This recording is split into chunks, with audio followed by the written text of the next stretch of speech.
What's up, YouTube? Just want to do a quick video about Tesla.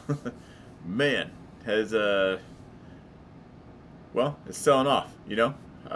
Not much to say here. You don't need a YouTuber to tell you that. If you are in Tesla, you can see it on your own charts. If you're short Tesla, you buying any Teslas with those profits? You buying Lambos? You buying real estate? Ultimately, I do like to know, let me know in the comments down below, what are you buying with your Tesla profits if you are short this company? First and foremost, if you're not in the game, I kind of don't care about it. There's always bears that'll pop up that are like, oh, I told you so. You know, they never had a dollar in it. That's the opinion I don't care about. But if you are in this, long or short, I do want to hear about it. Because what we broke down on my stream on Don Fran's show, we were talking about this right here, and that was a daily break. Yes, so this daily candle, you know, if we break to the downside of that, not looking good, that's our signal break, and we got just that. Today was a gap and crap. Now, I actually did short this intraday. I did close it. As far as where am I going to add into my investment account, though, I got to say right now, it's probably more the 560 area, which, if your jaw just dropped, sorry. But, you know, I'll keep an eye at the $700 mark. That's not even 10% down. It's another 50 bucks away, 50, 60 bucks away.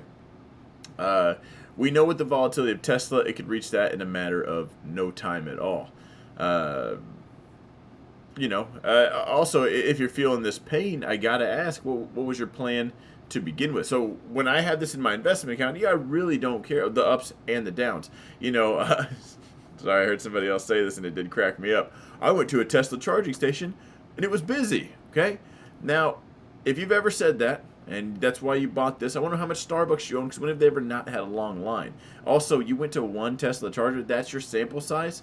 One, and the one time you went, like, did you monitor it for 24 hours? Did you get any averages? Like, that's kind of silly. You know, so are you truly invested in it? Are you trading it? Were you trading it and then it went past your stop that you never had and now you're an investor? You know, right now as things sell off, we're seeing this pain. Now, even in a bear market, there's green days. There's still ebbs and flows. It still pops up, then sells off, you know, further to the downside. There's still ups and downs. And the ups are when you usually manage, if you did catch the knife, you bought the dip, or maybe that's where your shorts are covering and they're getting back in. You know, how are you going, like, are you going to take advantage of that? How many of those are you going to see before you're like, you know, you get out? You know, that's always why I encourage you to just have a plan. Because just as we're sitting here talking, or at least as I'm sitting here talking to myself, hopefully you're listening, how much lower could this go? I love Tesla, but if it's not at zero, it still can. There's always something that can happen. Is it likely? No. But I think that's going to be my low spot where, like, my rain or shine event, I'm going to add shares regardless right here. I will say I did sell some 600 puts, so I'm going to hope it stays above there for the next week. So that's technically a bullish play. Kind of just more free money. Puts were up today, so I did grab some. I was joking around with somebody in the chat. He had some extra capital. Hey, what should I do with this? I said, sell some outlandish puts, you know. And I looked up the $500 strike was actually $22 for next week. That's insane. Who's gambling that? Like, why would you even bet $22 that Tesla's going to just blast below $500 in that amount of time? Could happen, but anyway, I don't think we're there yet. I think any green day, and I might even open just a put position, maybe a June put position. You know, the reason I'm making this video is to talk about that, because in my investment account, how do I want to protect that? Do you just watch it go red? Or are you just here for the whole roller coaster, down and up?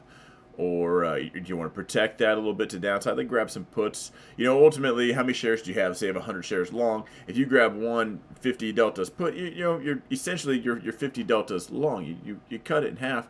Cool part is, as it sells off, those deltas grow, hopefully, best worst case scenario, to 100. Now it's a 1-to-1. They're canceling each other out. You know, that can really help you out there.